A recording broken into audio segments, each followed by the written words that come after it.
It is Friday, April 14th, 2023. This is another edition of Baseball Today. That is my man, Trevor Plouffe. I am Chris Rose, producer Dan, along for the ride as well. First of all, congratulations to former Rose rotation two-time guest Logan Webb, who early on Friday received a 5-year, $90 million extension from the San Francisco Giants. Makes sense. 26 years old. They bought out a few years of his free agency, off to a crappy start this year, but he has been very dependable the last 3 seasons. Shout out to Logan Webb. That's nice. We just talked about Ian Happ getting his extension, Logan Webb doing it. These guys deserve to, to get paid what they're getting paid. And it's got to be a real nice feeling to take a pen, put it on a piece of paper, scribble a little John Hancock and say, oh, that's $90 million I just got. Makes sense for the Giants too. Yes. I mean, I am not. I would love to be like that. I, however, am not. My name's not Scott Van Pelt or Mike Greenberg, so I'm not, I'm not one of those dudes. Got to just scratch and claw. And that's fine. Got to grind. It's cool. But with Logan Webb, makes sense from the Giants side. Basically, their entire rotation is 30 or older. This guy's 26. Won't turn 27 until the offseason. So I think it's a good move for him. And I think it's part of the reason that he probably pulled out of the World Baseball Classic was that they knew something was on the table and that they were working toward that extension. So we're here. Good for them. Also, tip of the cap to the Rays as they go for a record, a modern era record. No team since 1900 has started a year 14-0. They are north of the border in Canada tonight. How excited are you for the possibility? I know we talked about it earlier in the week, but now that it's here to set a record, it's kind of cool. I used to look at pitching matchups and be like, okay, I'm not really sure if this is going to work out for them. But, they go into Toronto. It's not an easy place to play, but you get Barrios, then you get Kikuchi, and then you get Alek Manoah. And you're like, okay, that Alek Manoah game could trip them up. But you know who's pitching against Alek Manoah? Shane McClanahan. So it's like... this team is doing it. I talked about them a bunch just now in Talking Baseball. They've hit more homers than runs they've given up. I think 32 homers to 30 runs they've given up. Their slugging is incredible, which is something that we did not see coming.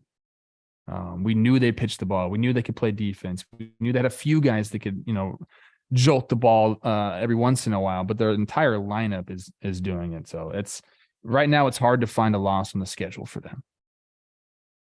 Well, yeah, but it could be tonight. It could be tomorrow.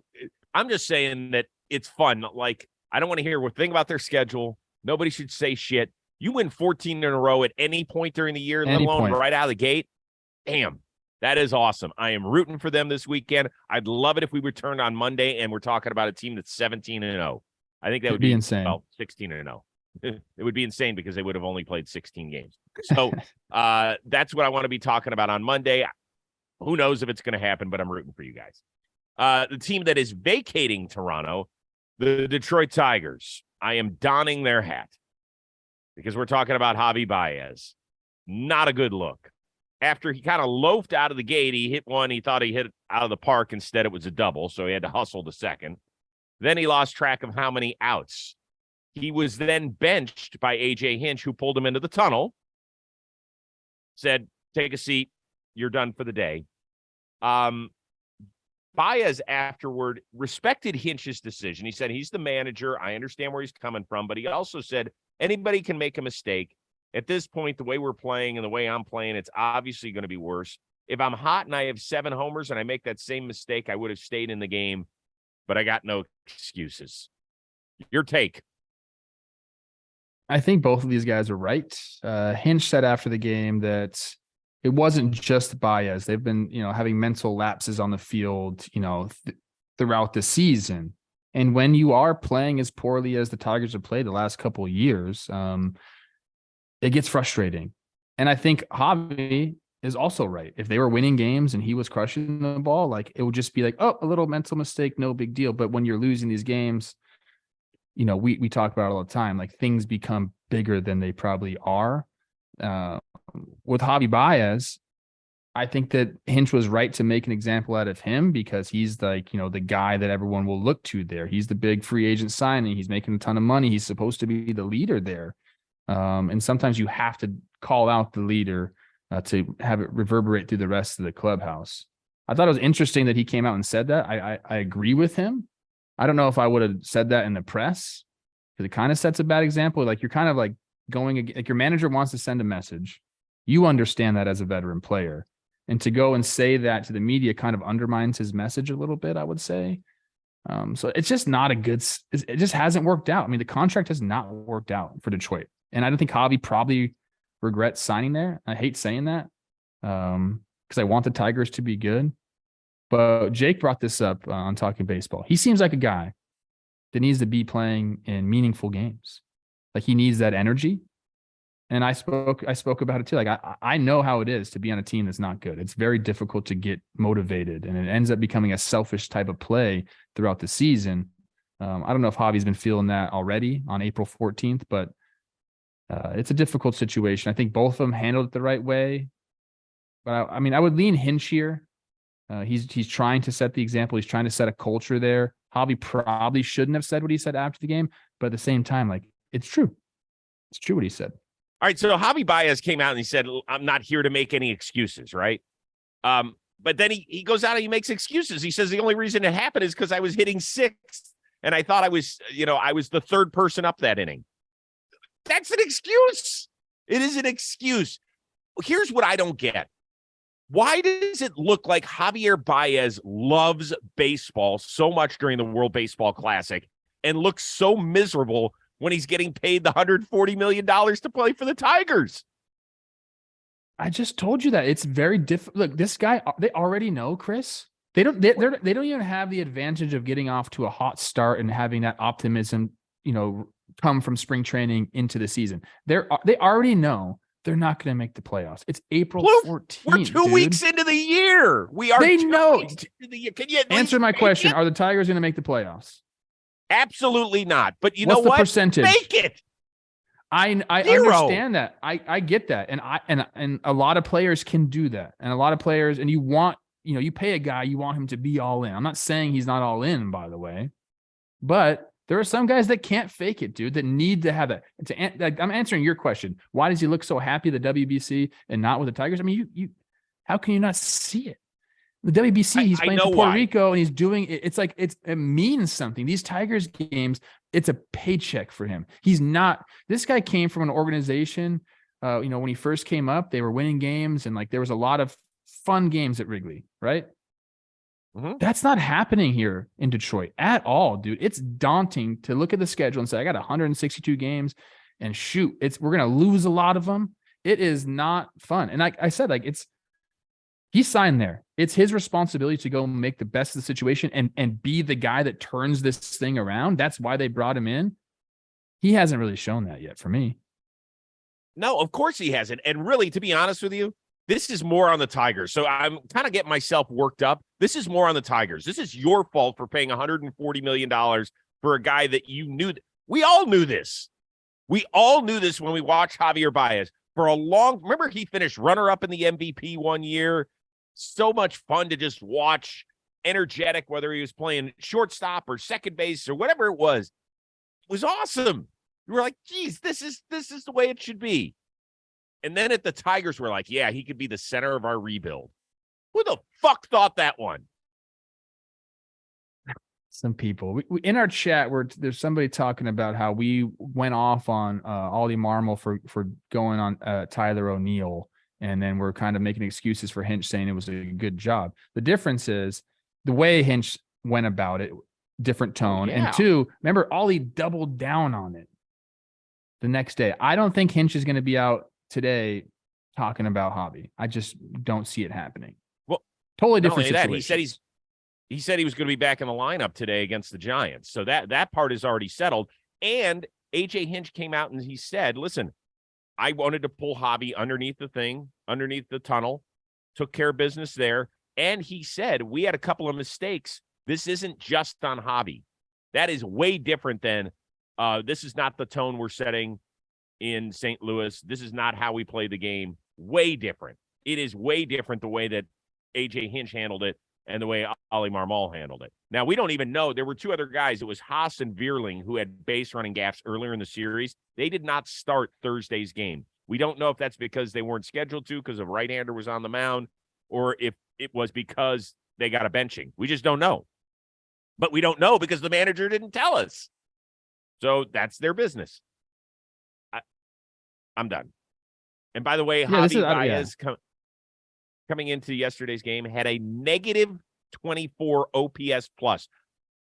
Thank God he did, because that is the first time I knew you could have a minus sign in front of a plus sign. What is happening? Good luck, Detroit fans. Out, yeah. All right, we got to move on. Why'd you start the show with that? My gosh, bro. Because I needed to get my blood pumping. I was lacking some endorphins. Now I feel better. Padres lost their series opener in a really fun one against Milwaukee. That was a really good game. But San Diego fans are super excited. Fernando Tatis continues to kill it in the minors. A 3-homer game on Thursday. Do you expect him this year, when he returns next Thursday, to be a top 10 player in this league? I do. I really do, man. The body of work speaks for itself. I know he's been away from Major League Baseball for quite some time now, but we have to remember how good this freaking guy is. And, you know, you can say whatever you want about him. I don't like the fact that he got suspended. I don't like the fact that there's steroids on his name now, whether it was for ringworm or not. Can't be dumb about it.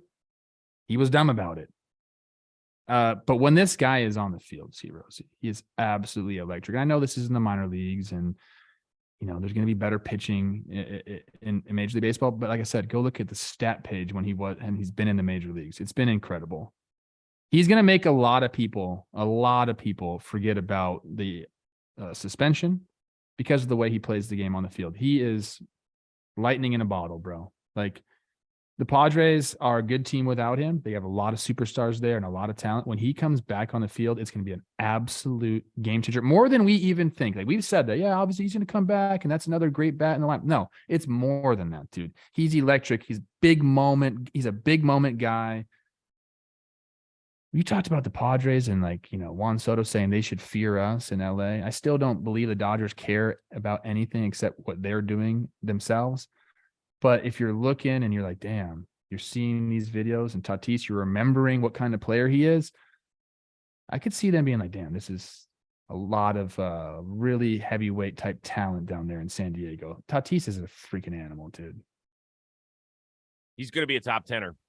I don't care whether he's playing right field, center field, shortstop, DH. He's awesome. His lowest OPS in his 3 seasons, his lowest, 937.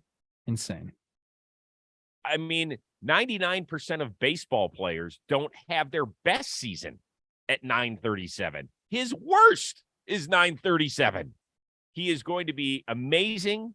The one thing we've talked about is how is he going to handle, perhaps, and we don't know how the fan bases are going to react around the country, going from one of the most popular players to a guy who now has steroids on his record.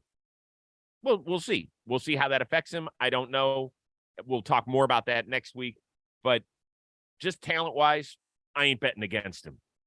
Betting against him. There's no reason to. No, not at all. And, like, the power, you forget about, like, because he's not like a. Oh. I mean, he's tall, but he's not like a big kind of looking guy in the box. Like, he's more like wiry than anything. He hits the absolute shit out of the ball. And it is so fun to watch, man. Like, you know, I have my issues with steroid guys. I really do.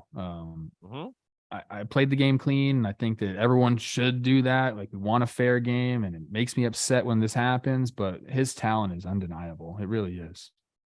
Yeah. And like I said, next week, we're going to have a bunch of questions when he returns Thursday or Friday. I have to go check the schedule, and, you know, I know he's available on the 20th, but I haven't even looked that far in advance. So, he's ready. And his OPS, by the way, down in the minors is over 1,600, which I guess is pretty good. It's so-so. Baseball today, sponsored by BetterHelp. Getting to know yourself can be a lifelong process, especially because we're always growing, we're always changing, and working with a therapist can help you get closer to the best version of you. You've heard me talk a lot on this show that I have been in and out of therapy ever since I was a little kid. There wasn't a particular incident that led me to therapy. My parents always just believed that it was good to have somebody else to bounce ideas, questions, concerns off of that is not a part of your family unit. And I'm a big believer in it. I think that even when things are going great, it is important to talk to a therapist. When things can be tough, whether it's with your work, with personal relationships, with your finances, with anything that is going on, it's a great option. So if you're thinking of giving therapy a try, BetterHelp is the place to go. It is convenient, it is flexible, it is affordable, and it is entirely online. All you have to do is fill out a very brief questionnaire. You'll get matched up with a licensed therapist. Here's the nice thing. If you don't connect with your therapist, because that is so, so important, you can change it anytime. No additional charge, no hard feelings. So discover your potential with BetterHelp. I want you to visit betterhelp.com/baseball today. We're actually going to save you a little dough, too. You're going to get 10% off your first month. That is BetterHelp, HELP.com/baseball today. Go out, be the best version of you. We are supporting you. All right. Some fun stuff that happened Thursday. What was the bigger deal on that day? Adley Rutschman's walk-off home run against my man Trevor May. Or your boys, the Twins, laying the lumber with a 9 spot in the first and coasting to a series opening victory in the Boogie Down. I mean, you know who I'm going to talk about here. The 9 spot, to go into New York and do that, where they've now won 2 games in a row, might I add. Is that a winning streak? Some would say it is. Some would say it is. And I'm going to say it is. The 9 spot was amazing. You get Carlos Correa back in the lineup, and I think that was something. And the way they kind of did it at the end there was 5-0, 2 outs, 2 runners on, and Taylor hits the home run. Or maybe there's 1 guy on. I think it was 1 2-run homer. Correa hits a homer. Julian hits a homer for his first big league homer. He got his first big league hit and his first big league homer in the same freaking inning, 2 different at bats. Think about that. In New York, when you're playing for the Twins, who famously just don't play well against New York, that's a rarity. Right. But it set the tone, man. Like, the Twins haven't lost a series yet. They beat the Astros at home. They beat the White Sox at home. They go in and do this to the Yankees right away. I mean, look. This team is kind of firing right now. People in Minnesota are happy. The clubhouse, I told you there was a different air in the clubhouse with Correa there this year, or having him back in like long term.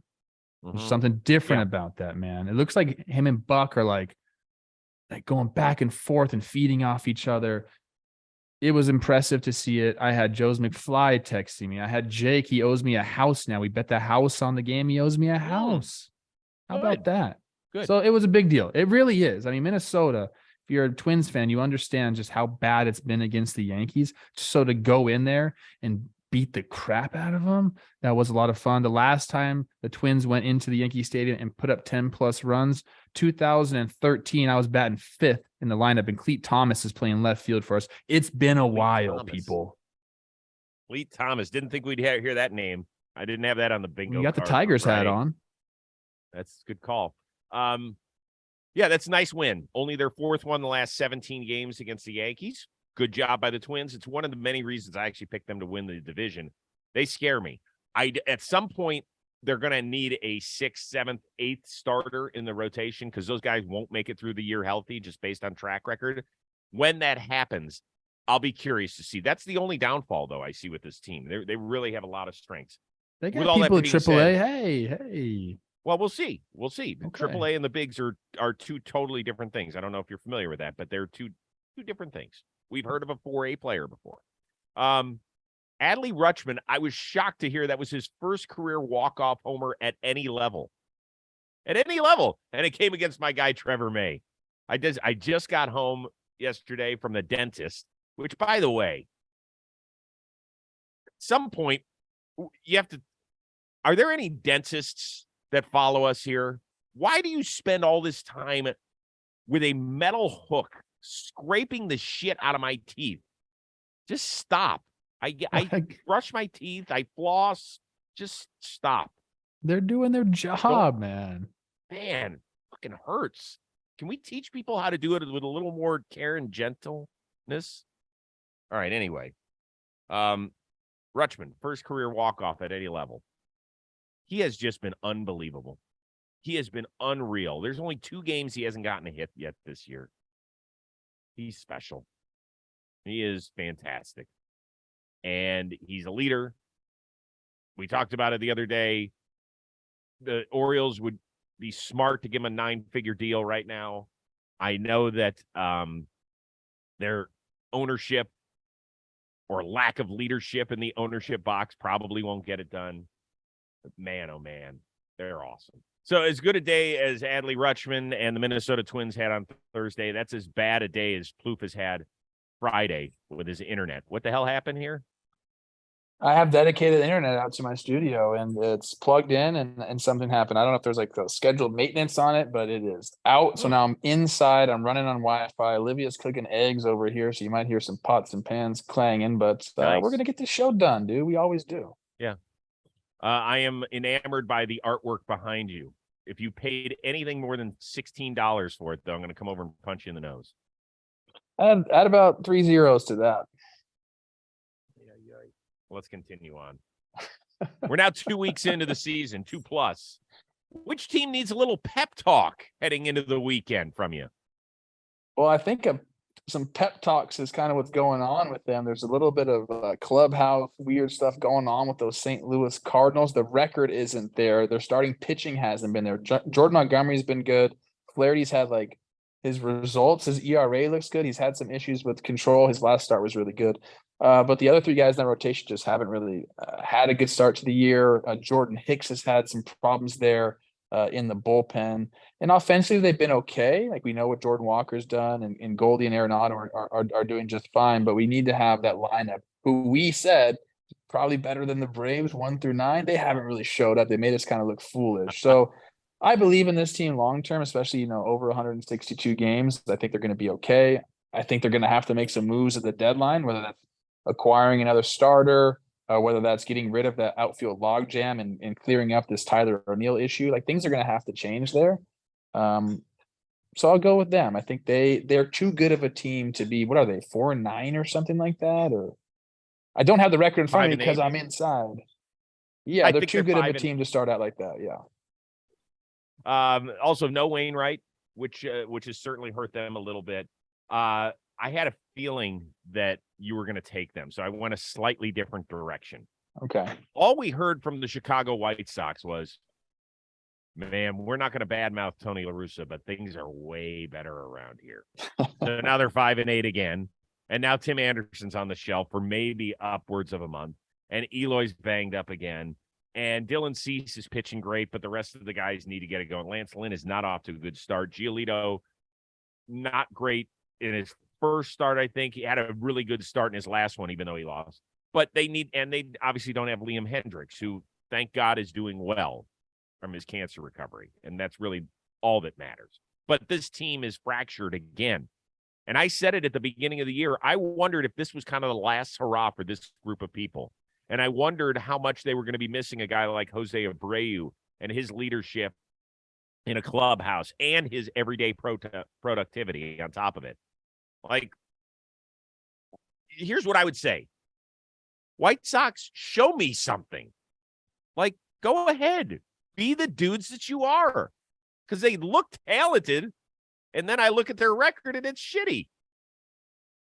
Yeah, I don't know if there's going to be a movie written about this talented of a roster having a couple of years back-to-back like they've had. Because I still, like, every single time I look at their lineup, I'm like, this is a banger. Like they're going to go out and demolish teams. I really do, man. And like, and Luis Robert has, done pretty well this year. And you kind of like, we want him to be that guy, but apparently that's not enough. We got to get everyone going there. Like they are very, very talented, but there's something, the mixture, something's going on where it just hasn't worked there, dude. And it's frustrating because, all we do is, talking about baseball is you can't see the future. You don't know what's going to happen. You try to predict what's going to happen by looking at these players and seeing their track records. And like a lot of these guys have excellent track records, but put them all together and it's like a couple spices that just don't go together. Like orange juice is great.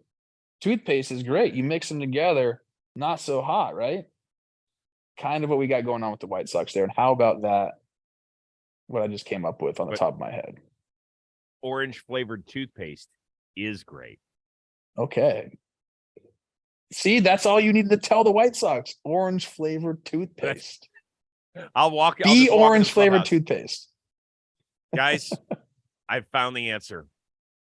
Be orange flavored toothpaste. Dude, that might work. That's like a Ted Lasso episode right there. Like, I think you just nailed it, dude. Like, hey guys, we might not, people might not think we go together, but if we just mix it a different way, we do go together. Everybody likes orange juice, right? And I mean, what type of people don't like toothpaste, right? Put it in your mouth twice a day, swish around a little bit. So you put orange and toothpaste together. Now it seems a little weird, but no, decent. You're doing it. It's pretty good. Pretty good. Okay, good. But you're more like the other guy, Nate, that leads the team and is the bad guy. That's more of like who you are. Whoa, you just called me an asshole right on the air. That's not nice. Sometimes. Can we move on to the last thing? Sometimes. Really interesting. Matt Strahm of the Phillies.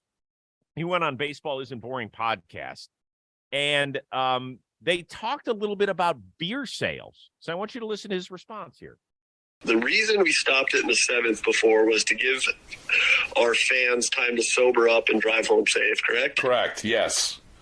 So now with a faster paced game and me just being a man of common sense, if the game is going to finish quicker, would we not move the beer sales back to the sixth inning to give our fans time to sober up and drive home? Instead, it's going the other way. Instead, we're going to the eighth, and now you're putting our fans and our family at risk driving home with people who have just drank beer 22 minutes ago. I'm not surprised, Matt, but you're not surprised either. When you mess with billionaires' dollars, they find a way to make their dollars back. Do you appreciate him calling out ownership and the league? I kind of do. I mean, he makes a good point there. Okay. Like, I understand where he's coming from, and I think there's a lot of validity to it. The thing that I'm more in favor, though, of letting people make their own decisions. There are such things as designated drivers. You don't have to go to a ball game and get hammered. You also don't have to have 8 beers. Like, you can be responsibly, or you can be responsible. And, that's just because you're at a ballpark doesn't mean you have to go crazy. If you're at a restaurant and you want to have what they call a nightcap, no one's going to stop you from doing that. And you can be responsible, and you can Uber, or you can, like I said, have a DD. But I do see where he's coming from. So if the teams are all going to do this, I think only like 4 or 5 teams have done it.